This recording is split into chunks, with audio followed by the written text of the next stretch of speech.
During my years studying interaction design, my approach to solve different problems have been by conducting ethnography studies and having face-to-face communication with the end user, where I either held interviews or handed out questionnaires. When collecting this data, I have later used personas to then use in our different case scenarios, which we use it for to get a clear view on what needs the user may have and where it might be a design opening. My interest to have a face-to-face communication with the end user has led me to the path of participatory design, where my interest has been to involve the user in a more longer sessions than what an interview could bring, and in that moment, together with the potential user, create design openings. This led me to my experiment, where my main interest was to conduct a workshop with mobile phone users.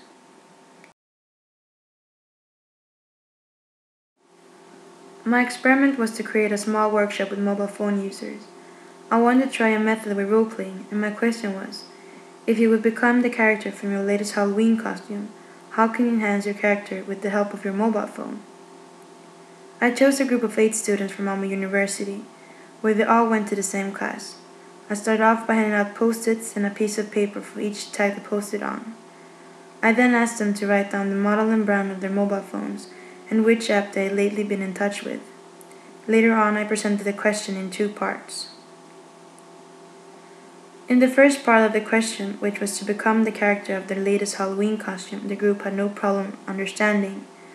But I discovered a setback with the second part of the question, which was how you could enhance your character with the help of your mobile phone. And I will now communicate my insights with the help of my 3D artifact.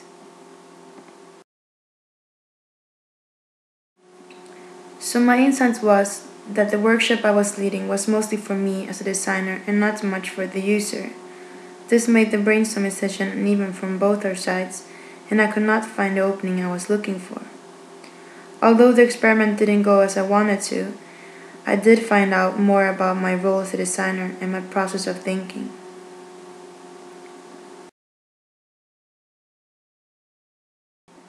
My main goal is to share my knowledge that I have learned as an interaction design student in Malmö University to a company that also shares my vision about involving the end user in an early stage of the design process.